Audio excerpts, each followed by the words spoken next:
It's hard to tell what OKC GM Sam Presti is gonna do on draft night, but right now, what's for sure is that the Thunder are scheduled to pick at number 12, barring any trade-up or trade-down scenario. And as a Thunder fan myself, while I want to talk about how guys like Jarace Walker, Taylor Hendricks, or Anthony Black would potentially fit on the roster, I believe that none of those guys would even slide past number 10 during the draft, which I think is actually fine. Cause with OKC's young core pretty much already looking complete, especially with Chet Holmgren finally playing this upcoming season, number 12 still actually looks like a good spot for the Thunder to be able to land another solid and versatile young player who could be a great complementary piece to what the organization is currently building. So what's good everyone, it's Real Balls here, and in this video, I'll dive into 3 prospects who are my personal preferences at number 12, who I think could be realistic selections and great fits for this current OKC Thunder team. So let's get to it.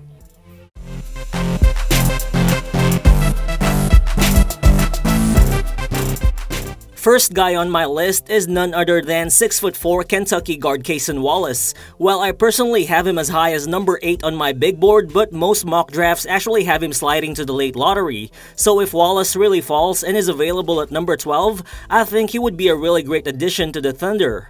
First, little bit of a context here. Despite not having a solid rim protector last season, especially when Aleksej Pokusevski went down, the Thunder were still able to produce the 13th best defense in the entire NBA, which can be credited to OKC being a solid perimeter defensive team, as proven by the team ranking 4th in steals per game and number 1 in terms of forcing opponents to commit turnovers. Basically, OKC just used a lot of length, speed, and hustle to be able to disrupt the flow of their opponent's offense.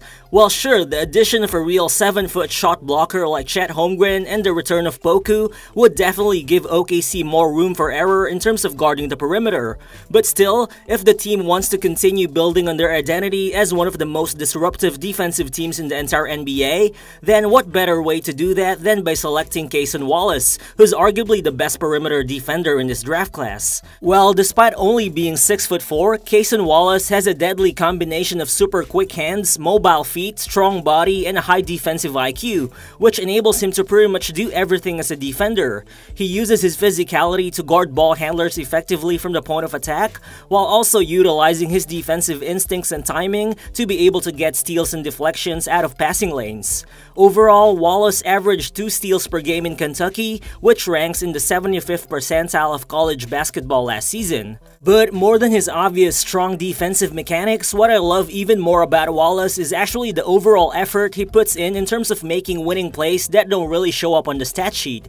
He'll dive for the loose ball, he'll fight through screens, he'll make the necessary last-minute defensive rotation, and he'll even switch against bigger players on the post when needed. Right here, you can see Wallace successfully navigating multiple screens to be able to defend Anthony Black. You can just see how he uses his wide body to prevent Black from doing anything on the post. This forces Black to give up the ball, but Wallace still stays aware, trying to read the next play. Then the ball goes back to Black as he tries to run a side pick and roll, and in the process, you can see Wallace being forced to switch against a big man on the post.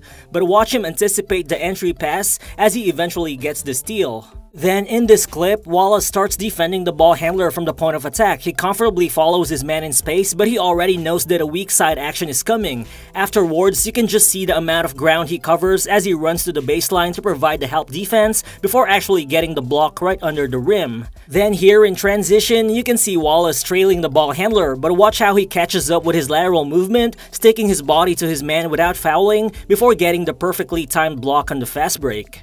With all those things that he can do on defense, Cason Wallace will immediately be able to slide right into a lot of those OKC lineups, whether as a lead point-of-attack defender for the second unit or as Lu Dort's reliever when he sits on the bench.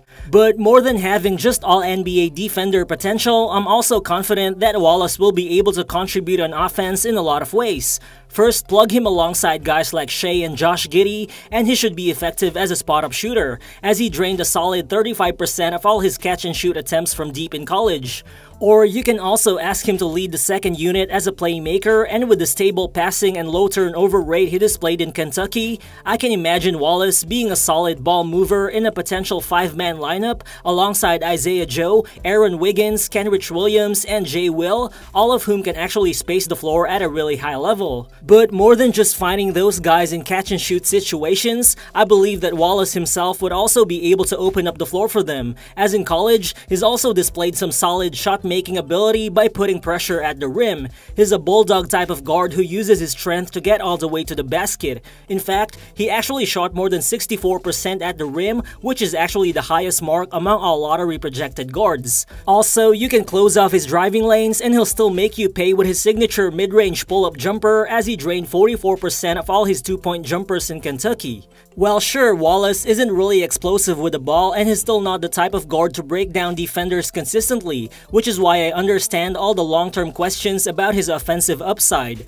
But the fact that he was still able to create a lot of those shots for himself, despite Kentucky not really having good floor spacing, just makes me believe that with the wider spacing of the NBA floor, Wallace could really develop as a shot creator, especially in this OKC team that wouldn't really put pressure on him to be a high-usage guard early on.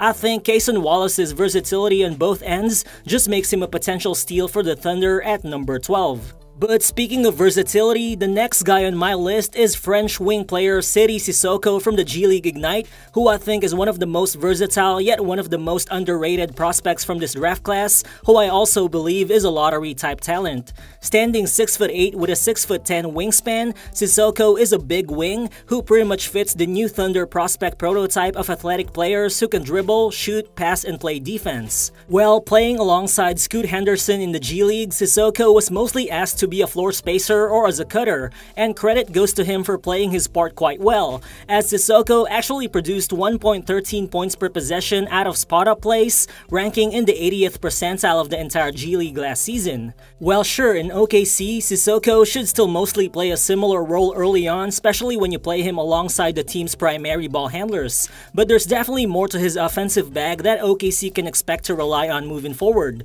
Sissoko actually has some off-the-dribble juice and a solid handle, which when combined with his mobility and strength actually allows him to score at the rim while finishing against physical defenders. He actually made almost 51% of all his two-point attempts in the half-court, which is okay, but it's when he ran in transition where he really looked unstoppable as a quick 6'8" guy who just looks like a total wrecking ball on the open court, as Sissoko actually made almost 65% of his attempts at the rim during transition.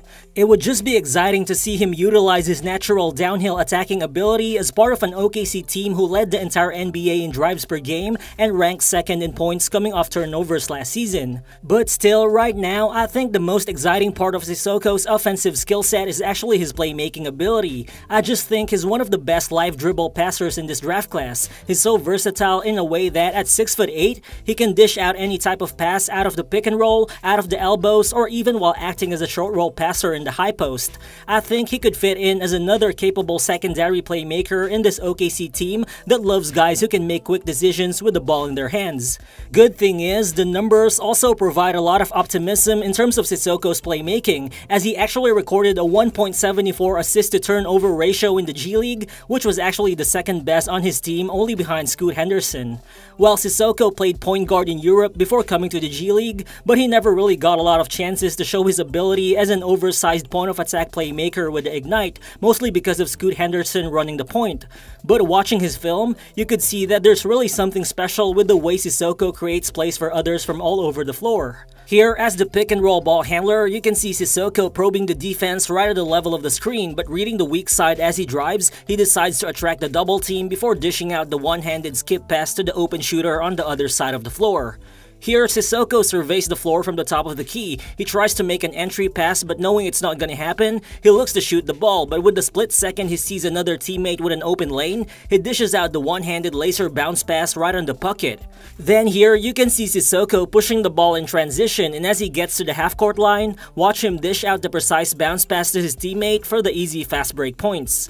Crazy thing is, his versatility also carries over to the defensive end. Sissoko's not a lockdown defender at this point, but he's really good in terms of using his size and mobility to wall off driving ball handlers, while also having great off-ball defensive instincts which enables him to deflect a lot of passes. In fact, he averaged 1.1 blocks and 1 steal per game, which both rank first among all G League Ignite players. He literally defended positions 1 to 5 in the G League, so in OKC, I think you can easily easily slide him in as a multi-positional defender as part of the team's switch-heavy lineups, and eventually even as a small ball 5 defender because of his size and physicality. Here, you can see Sissoko with a quick closeout on the corners, and as the ball handler drives, he uses his speed and wide body to defend while still staying vertical before getting the block in the end. Then here, watch how he guards the big Kenny Lofton Jr. on the post. You can see him containing the big man in this post-up play, just hounding him with physicality as he eventually forces Lofton to commit the offensive foul. Overall, Sidy Sissoko could just step in right away as an immediate contributor for OKC because of all the different skills he has on both ends of the floor, and if his shot creation pops off in the long run, I think he could really end up as a borderline star level type of player. But if we're simply talking about pure two-way upside, I think there's no better pick at number 12 than 6'7" wing Rayon Rupert from the New Zealand Breakers of Australia's NBL, who, like Sissoko, is another French prospect.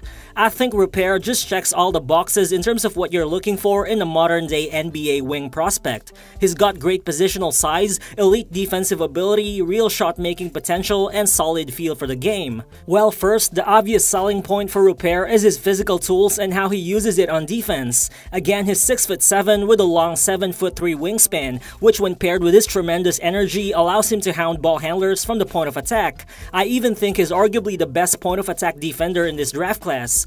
Plus, off the ball, he's also a very smart disruptor who, just like Cason Wallace, gets a lot of steals and deflections. The only difference is, I think, with Rupert, you're getting a guy who you would immediately be confident placing anywhere positionally on defense, again because of his size and length.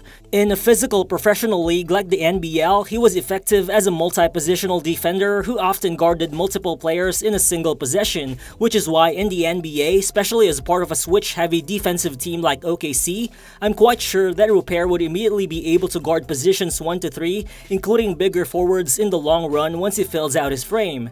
And while his defense is already special, I think there's also some real intrigue with his offensive skill set. Well, it's no surprise that most of his self-created shots in the NBL came in transition. His natural speed, sneaky athleticism, and his slick handle already makes him very hard to stop on the open floor. And while he might still be a bit raw as a shot creator in a half-court setting, I think the self-creation flashes he's displayed as an 18-year-old proves that he's already got a real foundation to build around. Cause in the half-court, you could see that he's actually very patient with the ball in his hands, he's got a really tight handle, and he can just naturally get into his spots by breaking down defenses. Here you can see Rupert in isolation calling for the screen. The screen actually creates confusion on the switch, so Rupert takes advantage of that by hitting the off-balance defender with a one dribble crossover, as he just uses his size to glide all the way to the paint for the tough finish at the basket. Then here, watch Rupert create something out of the pick and roll. As the screen comes, watch how quick he gets into the lane as the entire defense is left helpless because of his size and momentum going to the basket. Then here, Rupert once again breaks down his defender with the help of the screen. Once he loses his man, he just easily pulls up into his spot as he hits the 18-foot jumper with a hand on his face. Given the physical tools and the advanced feel for the game that he already has, you could just imagine how effective of a shot creator and a pick-and-roll option Rupert could actually become once the game slows down for him. But early on, I think a more believable role for him in OKC would be that of a secondary playmaker coming off the bench, or as a cutter out of those weak side actions that the team loves to run. Also, having a consistent three-point shot will definitely earn Rupert more playing time as a rookie, but the thing is, Rupert's three-point shot is still currently considered his swing skill, as he only shot 25% from deep in the NBL. But like I said in my previous mock draft, I think he isn't as raw from that area as the numbers suggest, cause first, I think you just can't really evaluate his shot based on the 48 total three-point attempts he took in the NBL while having a limited role on offense. Plus, looking at it, his shot mechanics don't look broken at all. He's got a nice shooting stroke and a consistent high release. And with the help of OKC shooting coach Chip England, who's the best in the NBA, I think Rupert could easily develop a more profound two-way role for this current OKC Thunder team. So thank you guys if you've actually made it this far into the video, and by the way, the Thunder are also picking at number 37 and number 50 in the second round, and I'm also planning to do a video about who my personal picks are for those slots, so make sure to stay tuned on the channel. So again, if you did enjoy this video, please make sure to hit that like button and please consider subscribing to the channel as well.